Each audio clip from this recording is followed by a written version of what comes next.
raise your hand if you like the idea of making money. YouTube videos have been viewed 4 billion times. You're going to be the top YouTuber on the platform. That was the goal. But you have to have Jordan Matter. 24 million subscribers. I'm going to introduce you to a company that has 4 employees and makes $500,000 a month. And that company is my YouTube channel. Jordan Matter is old. Jordan Matter. It was 2 years before anybody cared. It went from 35,000 views to 500,000 views. Jordan Matter. Jordan Matter. Jordan Matter. A famous YouTuber with massive subscribers. Jordan Matter. Jordan Matter. When you light a spark, don't stop. The key to everything. Thank you. Can you hear me okay? Yeah. Wonderful. Okay, so this is my 3rd NOS Summit. I keep coming back because I love the energy in this room and I love to meet all of you. So thank you for having me. I also know from experience that you are going to take what you learned today, you are going to apply it, and you are going to become massive. So I have one request. Do you mind if I take a selfie with you? Okay, all right. So I'm just gonna take a selfie real quick if you don't mind. And if you guys could just make a lot of noise for the selfie, that would be awesome. All right, here we go. Ready? 1, 2, 3, go. That's awesome. Thank you so much. I'm going to keep that. I'm going to post it. I'm going to say I know you. It's going to make me popular. So thank you. Now, all of you, I assume, want to be content creators, entrepreneurs, but raise your hand if you like the idea of making money. Raise your hand if you like the idea of making money. Okay, I'm going to introduce you to a company that has 4 employees and makes $500,000 a month. And that company is my YouTube channel.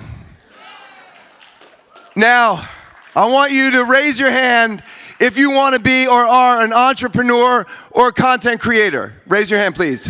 Everybody raise your hand. If you're not raising your hand, why are you here? Okay, so keep your hands up. Please keep your hands up. Everybody raise your hands. Everybody, thank you so much. Drop your hands if you're under 1. Nope. Under 5, under 13, under 23, under 35. There we go. Under 50. That's what I thought. There's like 5 hands left in the room. So you guys need to know that my wife is one of them. You guys need to know that everybody who dropped their hands, all of you, are younger than I was when I started doing YouTube. So it is never too late. Now, never too late, never too late. Now, I'm going to introduce you to a few people who are really important to me in this presentation. The first one is this dude. Now, that's my son Hudson when he was 10 months old. Later, I'm going to introduce you to him now, so wait until the end of this presentation to meet him. That's called a retention device, and you should all apply it within every one of your videos, okay? Retention device. My son Hudson gave me some incredible advice when he was 10 years old that helped me take my videos from this many views to this many views. And what he told me is, find your lane. I was just starting YouTube. And he said, Dad, 10 years old, by the way, Dad, if you're lucky enough to be successful on YouTube, it's because you found a lane. But if you stay in your lane too long, people are going to get bored and they're going to leave. But if you leave the lane, people aren't there to see that, so they're going to leave. So the only option you have is to expand your lane while staying in it. I was like, okay. I have no idea what that means. I have no views. I have no subscribers. But I'll remember that for the future. So the first thing I did was try to find my lane. At the time, and this was about 5 years ago, I was a photographer, and I was a dance photographer, and I had done dance photography books, and I had a lot of success with the books, but I was having no success at all on social media. So on social media, look at this. Now this, 12 likes. Okay, first of all, look, this dude takes the hit with coffee all over his body. It took us 2 hours to get the photo. It's bumpy, and we had to ride all the way in and back around Manhattan. 12 likes. That is demoralizing. So I started wondering, why am I not getting more traction on social media? And what I realized was, well, the new thing, the thing everybody is doing, is video. And my son Hudson, he was like, Dad, you gotta do video. So I started doing video. But it wasn't all that successful. I mean, why wasn't it successful? Probably because I was doing it like this. A lot of people have asked me how you get exhibited in a gallery or museum, and right now, I mean, you know, that is boring stuff. And look at me. I look like I'm 95 years old. Like, look at the lighting, right? And the audio, and the wrinkles on the forehead. Oh my God, that's a disaster. And this is what I was trying to do because, you know, I mean, that's what everybody was doing. If you're a photographer and you have a niche, then you teach other people how to do your thing. But that wasn't really what I was good at. a lot of people have asked me Oh, how you geez. get Oh, exhibited sorry. in a More? gallery. No.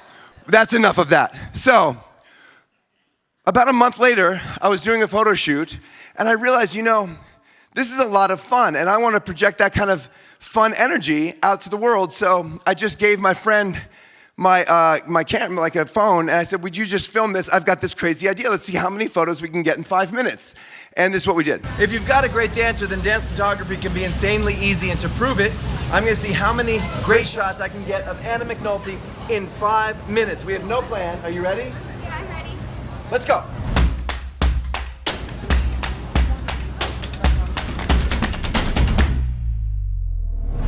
That was all in 1 minute? Yeah. That was 1 minute? What is happening? Okay, right there.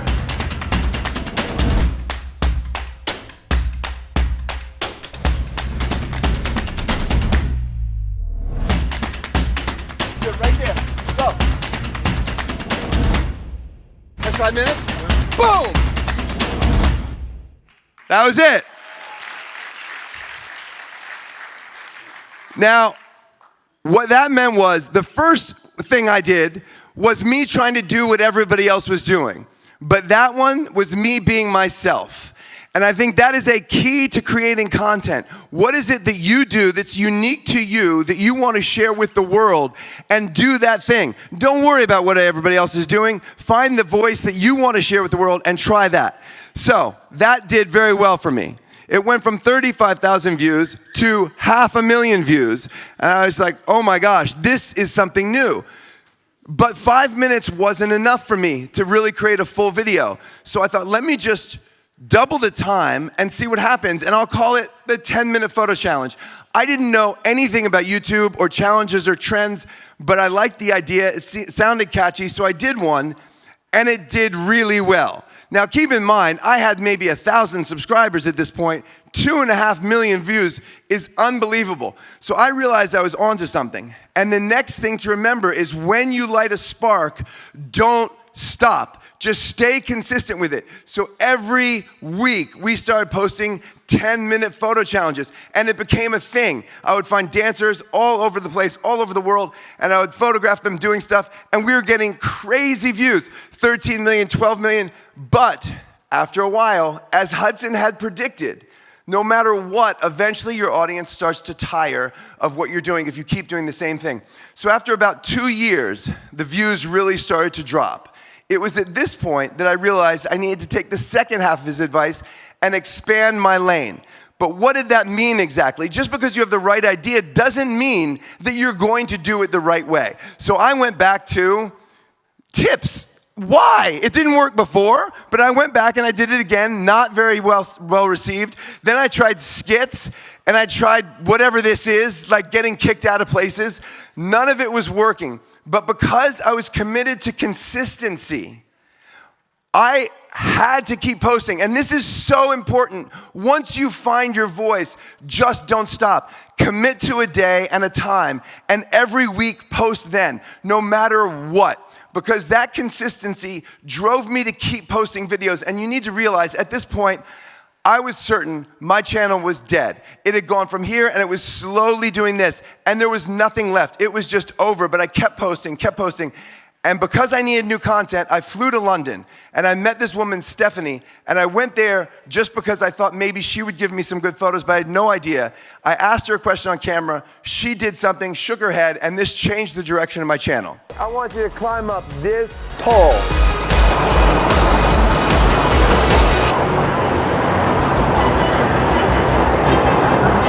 Okay, I guess she's going up a bigger pole. This girl's just freaking me out. You can see how terrifying this is. But it was an adrenaline rush. And I started realizing that maybe I had been taking it and playing it This is safe actually in my legitimately freaking me content. out. I didn't know she was gonna go that high. Okay.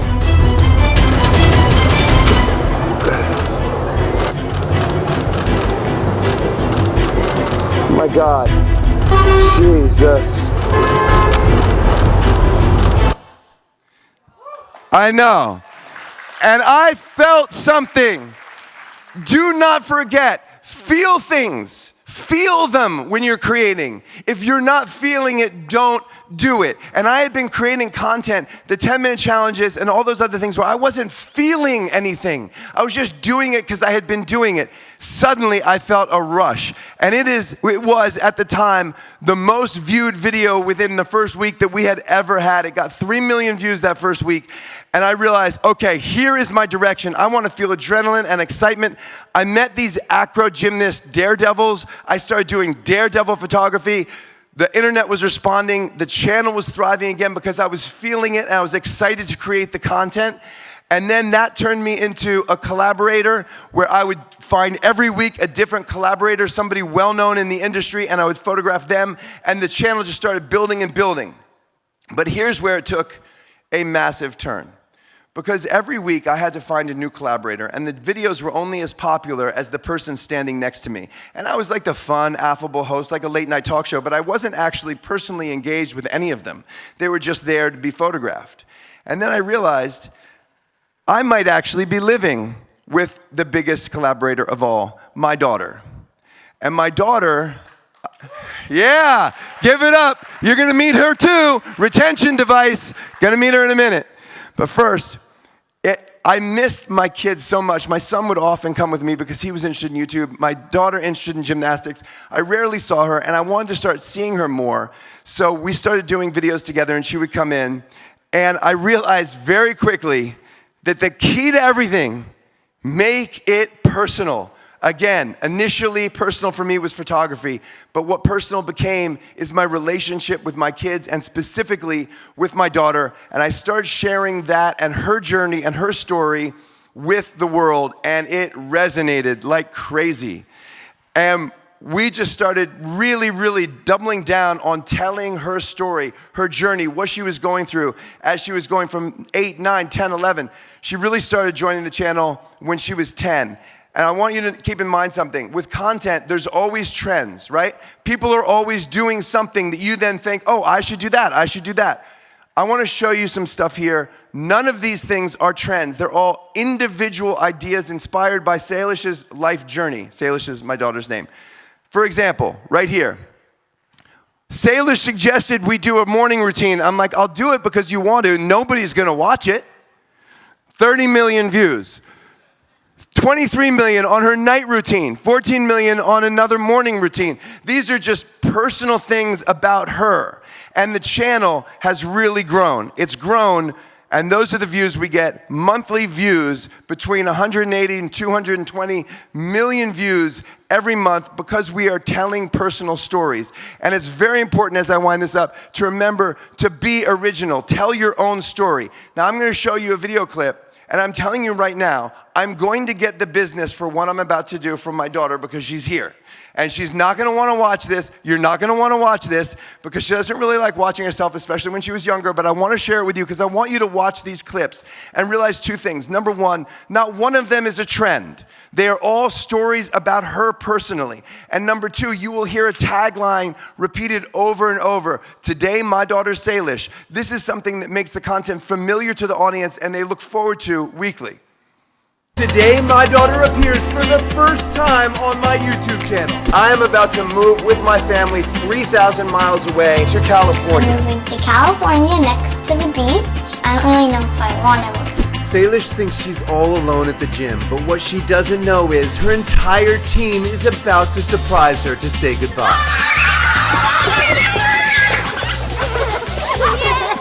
I'm 9 years old and I've been doing gymnastics for 7 years. You're messing with the wrong little girl. I found out I had to have braces 3 weeks ago.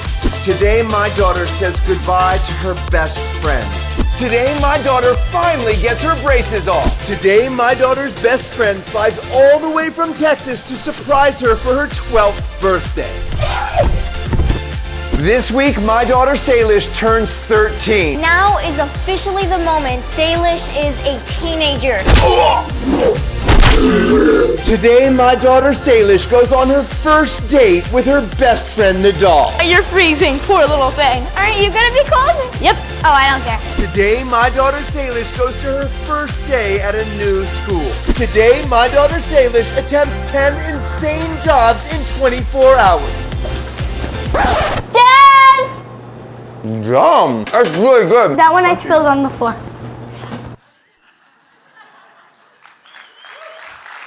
So you see, we have a lot of fun, and I think the joy that we have creating that content and the fact that she puts herself out there. Now let's keep in mind, she's 12 and 13 when she's doing these videos, and there can be so much self-consciousness when you're that age, but she's willing to put herself out there and show her real personality without fear of judgment.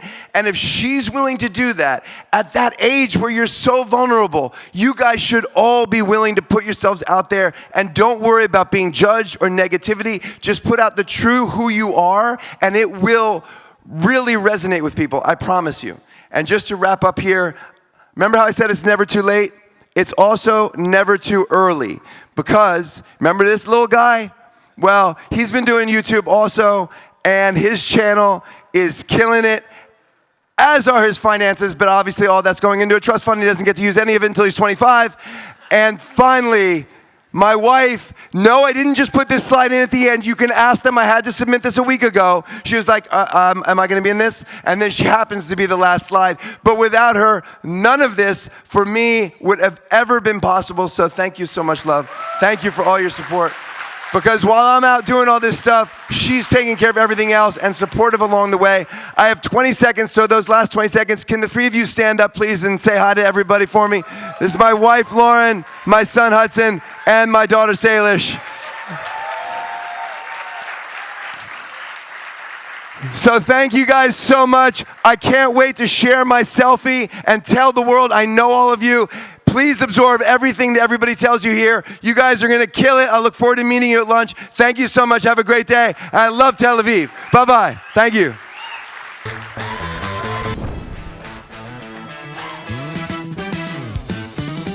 Subscribe for more sessions of NAS Summit from around the world.